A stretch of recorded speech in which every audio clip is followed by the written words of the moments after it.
Hello everybody, welcome back over to the channel. So for those who don't know, I play a lot of Marvel Rivals. My two mains are definitely Cloak and Dagger and Luna Snow. I am almost Lord on both characters. I'm Centurion, like straight down the middle. So I thought it would be really fun to watch the ultimate Cloak and Dagger guide by Marvel Rivals Guides, because I feel like I know Cloak and Dagger very well. I play them a lot, I have a lot of hours on them. And I'm curious if there's something that I don't know, or maybe something he doesn't mention. So without further ado, let's get into it. What's up, Rivalers, and welcome to the Ultimate Cloak and Dagger Guide. These heroes are a duo pair played as one character with two different sets of abilities that you can swap between at any time, giving you access to heals, damage, and some downright amazing utility. In this guide, I'll be covering Cloak and Dagger's combos, playstyle, advanced tips, and more. So whether love you're that. a complete Thank beginner you. or a high-ranking player, this video is for you. Cloak and Dagger are strategists that have I'll be the judge of that. Thank you very much. incredibly consistent heals and can cancel out any enemy ultimate with the click of one button. Their kits are quite simple. Dagger is all about healing. I wouldn't say it's indestructible. If you can get a Hawkeye that hits a headshot on you, like the ult's pretty much canceled. However, I'm not sure which season this was filmed in. It looks like season 0 because I believe this was uploaded a few months ago. And helping your teammates, while Cloak deals damage and has some crazy utility. So let's cover their kits first. Dagger has a homing missile for her primary fire that damages enemies. Okay, yep, that much is true. It's pretty good. I didn't realize it bounced until very later on, so And heals allies. Her right click shoots out an AoE healing area that heals over time. Her E ability fires out a wall of light that heals and increases healing on allies. And pressing shift swaps characters to Cloak. Cloak's left click is an infinite ammo. I do want to say this, Cloak and Dagger are definitely a unique pair. I feel like if you even play hero shooters such as Overwatch before this, like you will not be used to playing Cloak and Dagger. They are very unique, and I will say, if you're a Cloak main, that's kind of weird because his damage, it's like Scarlet Witch but a little bit worse. From my experience, like you almost have to get the 20% damage boost, which is blinding them to get a kill on Cloak. Sorry, I confused the two because I want to match them together. Auto-aim drain ability that damages enemies. His right click shrouds his allies, making them untargetable and invulnerable to damage. His E ability. A lot of people don't know you can dodge the Jeff ult. There's so many times where they auto-lock Cloak and Dagger, and I knew I would have cloaked it, but they didn't, and then I'm just annoyed. So if you want to start playing Cloak and Dagger, please understand his right-click ability, or whatever it is on console, I don't know, I don't play controller, is actually very valuable. He fires out a wall that increases damage and blinds enemies. And no matter if you're playing as Cloak or Dagger, your ultimate is a 3-dash combo that leaves an area on the ground that Okay, yeah, this is season 0, so they added an extra dash. I believe it's now 4. heals allies and damages enemies. So let's go over each ability and teach you how to efficiently use each one, starting with Dagger. Dagger's primary fire is a homing missile with a bit of AoE, so throwing it onto isolated teammates to heal them is good, but throwing it into clumped up allies is even better since you'll be healing multiple allies at once. Her primary fire can be used offensively as well. Didn't know that until very, very later on, because it's hard to get in the heat of the moment when it comes to that. However, if they are in a clump, the better. But the damage is just not impressive. So the majority of the time, you'll be using your left click to heal allies, but you can use it to pick and finish off low HP enemies. Dagger's left click not only locks onto allies to heals, but can also bounce off walls, meaning you can provide some heals and value to a fight even if your ally breaks line of sight behind a wall. And even when bouncing off walls, the shots will still try to lock onto allies to they're heal. homing. However, once a shot bounced off a wall, it will not lock onto enemies. Dagger's right click is an AoE field that heals allies. Once again, this is a great tool to throw into your team when they're all stacked up together. This healing bubble lasts 6 seconds, and it also heals you, so it is a great way to keep yourself alive by throwing. That's usually how I use the bubble, especially in competitive play, because Cloak and Dagger survivability is absolutely insane. Especially when you right-click out of there and to get your movement boost and you blind them, like, the survivability is up there with Rocket, and Rocket's very hard to hit, especially when he runs around really fast. Throwing it at your feet when you're getting dove. Just make sure to not leave the light bubble and you'll be able to survive through most duelist combos and dives. This is also the only way to heal yourself outside of your ultimate, so you do want to use this ability a little more selfishly. Saving this ability to save yourself and your other support is the absolute best way to use Dagger's healing bubble, and you should be relying. Especially Mantises, because they only have so limited, like, leaves. I saw Mantis in there and I was like, Sometimes I play Manus, and whenever I get a good Cloak and Dagger and they heal both of us, I'm very grateful because I don't have the best aim. Mostly on your left click to heal your teammates. You should really only be using this ability on your team when you're desperate to keep them alive, or when you have no other options, like if your left click is reloading. Dagger's E is this wall of light, which a lot of players call a window. This will not only heal allies, but also increases all healing that allies receive, just like Jeff's bubble. You want to be relying mostly on your primary fire to keep your allies topped off, and save this ability for when health bars really start dropping dangerously low, as an emergency heal button. The ability has a short... I would also argue if they're in a clump, like, you know how some teams pushes forward and they're all like dying? That's OP. If you get a wall and they're all in there, sometimes I know Ironmans will fly into it just for that purpose.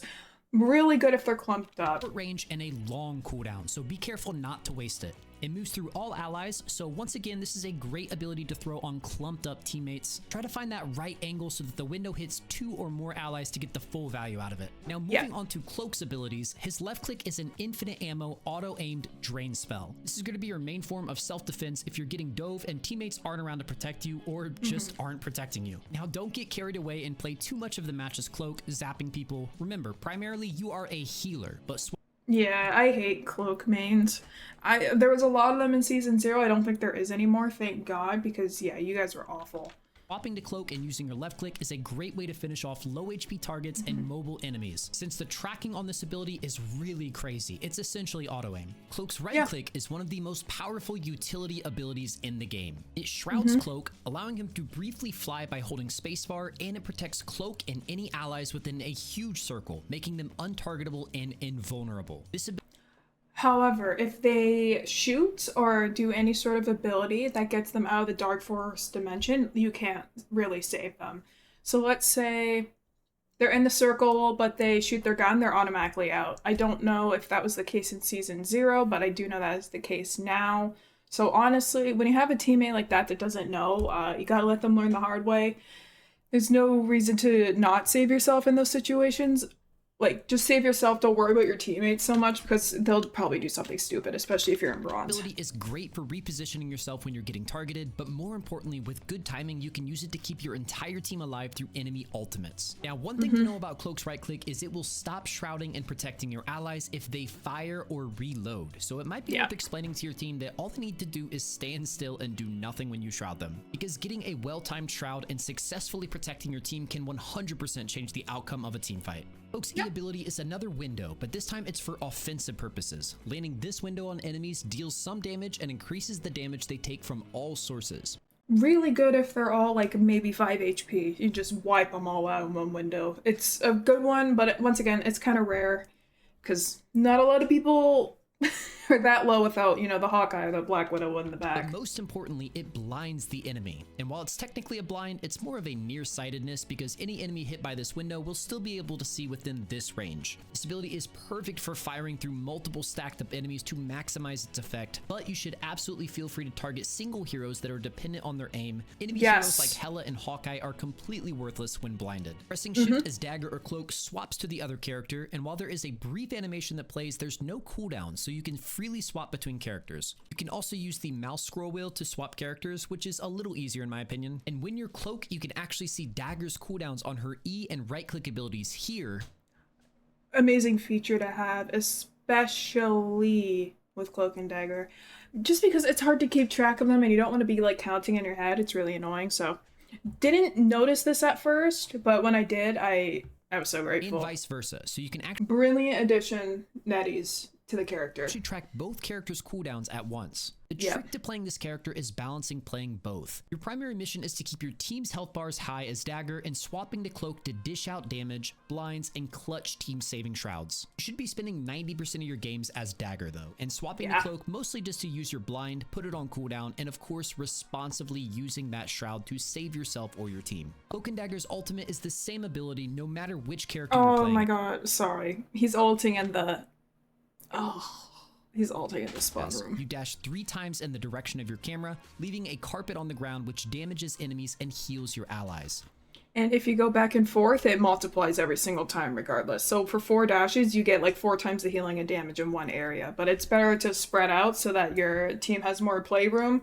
And, you know, you don't look like a newbie a little bit. The only time you ever really want to like layer it multiple times, I guess, is on the point, or if you just really need to hold one specific area. Like, it's not, no, the Spider-Man 2099 map where like everyone's going out and like they could just keep dying, just like go back and forth between the two entrances. I've done that before. It worked out, but some of them kept walking out like idiots. I'm like, what are you doing? Now, this ultimate is extremely powerful at It's good. contesting key areas of the map like choke points or the cart, but there is some secret tech to it.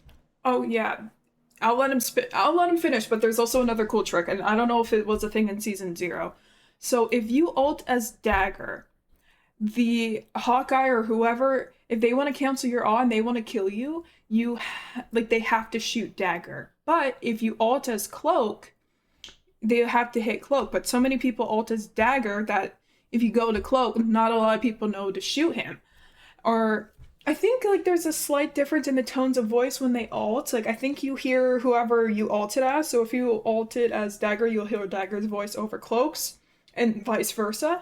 So really cool trick. They really have to listen. I feel like a lot of people don't, especially when there's a lot going on and they can't hear.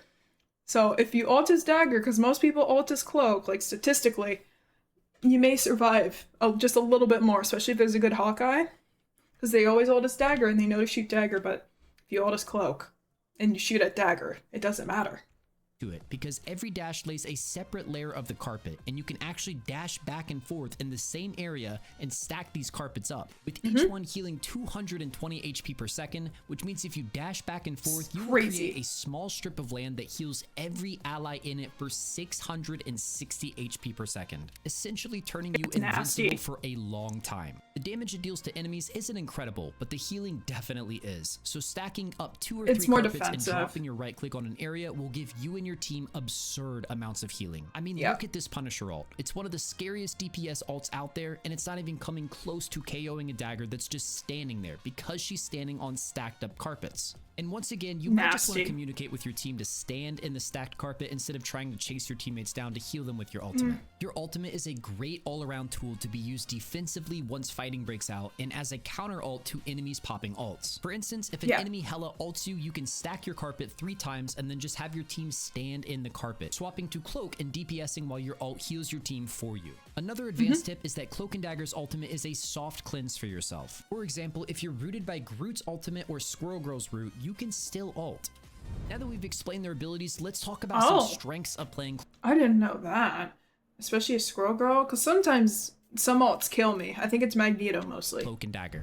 Their biggest strength lies in their consistent heals. With Dagger's right click, left click, E, it's nasty. and ultimate, you have a total of 4 ways to heal allies. Positioning in the back of your team should give you a really nice view of any ally health bars that need topped off. And Dagger's left click, homing, and AoE properties means you have no issues healing clumped up allies or single target allies such as flyers. Some strategists like Loki or Jeff can really struggle with landing heals on flyers, but that's just not a problem for Cloak and Dagger. Especially with the auto homing. Cloak's Shroud also gives you 2 ways to survive and escape dives, which is way more than other strategists have. So even though you're mostly immobile, by holding on to at least one of these abilities, you become essentially undiveable. As Cloak and Dagger, you pretty much have twice as many abilities in the game as most characters, and part of mastering this hero is learning to cycle through all of them for a balance of offense and defense. But just remember, your healing output drops to 0 if you get picked, so always try to save at least 1 survival tool for yourself. And Cloak's right click is the best reactive ability in the game. Learning to quickly swap to Cloak and shrouding your team is an extremely important skill when mastering this hero. Hearing an enemy the one thing that I mostly got caught up on as a noob is seeing the ult and not switching fast enough because of the cooldown to switch from Cloak to Dagger. Sometimes I don't hit right click soon enough, or they beat me to it, and it's like, to know when to switch, that is half the power of Cloak and Dagger for sure. Ultimate voice line go off means you need to swap to Cloak and Shroud now. Getting this timing down is the difference between decent and great Cloak and Dagger players. Now let's talk about some of the weaker areas of playing Cloak and Dagger. Having 2 sets of abilities is nice, but all of Cloak and Dagger's abilities come with very long cooldowns, which means playing this hero requires a lot of spell discipline and game knowledge. You need to save every ability for the correct moment to use them, because you won't be able to use that ability again for a long time. Playing this character can be very punishing if you end up wasting even 1 spell, leaving you vulnerable. So knowing when and how to use every ability to its max maximum efficiency makes playing this hero just a lot harder than most strategists. Another weakness is Cloak and Dagger's lack of damage. Dagger's primary fire basically deals no damage. It's mostly for finishing off. Sorry, I looked at the Groot's username. Of damage. Hold on. Dagger's Is that fat Catholic girl? Oh, it sure was. Sorry, that's a weird thing to notice. It caught me off guard. Primary fire basically deals no damage. It's mostly for finishing off very low HP targets. And swapping the cloak to deal damage removes your ability to heal your team, and he's just a very short-range character. It's just enough damage to protect yourself in a pinch, but you won't be 100-0ing anyone like Mantis can. And while Cloak brings a lot of utility, if you you're have good lacking aim, of hard course. crowd control. You don't have anything like a stun. With Cloak or Dagger, yeah, you don't need good aim, but with Mantis you do, so you gotta know your strengths. Or root, or freeze, or sleep to set up KOs for your team. This makes Cloak and Dagger's usefulness a little more invisible and less straightforward than most strategists. Value this character brings is a little harder to notice than something like Luna popping ult, or freezing, or Mantis's sleep. Overall, Cloak and Dagger are amazing strategists with some of the most unique utility in the game. They're Swapping fun. between characters and finding that perfect balance between keeping your team alive and dishing out offensive utility can be challenging, but once you perfected the art of the swap, the sky is the limit with this character. Be sure to hold Dagger's right click to save yourself and survive dives, listen for enemy ultimates to shroud your team through, and stack your ult up to 3 times. I've never been hit by a Hulk before To survive like that. almost anything. If you follow these tips, you'll be bringing a ton of value to your team. And not only will you bring a ton of value to your team, you'll also avoid getting a rant video made about you in particular. So thank you to all the good Cloak and Dagger mains out there. We appreciate you. We love you so much. And to those aspiring to become good Cloak and Dagger mains, thank you for actually looking into it and not just randomly clicking buttons, because that's my next video. I swear to God. Anyways, thank you guys so much for watching. The original video will always be in the description. So thank you to Marvel Rival Guides for this video. It's very informative. And I have to say, it's pretty on par if you want to play Cloak and Dagger. So again, thank you guys so much. If you watch the full thing, why not subscribe? You can like it if you like it. You can dislike it if you dislike it. I do not care. It is the same thing. And I'll see you guys in the next video. Take care.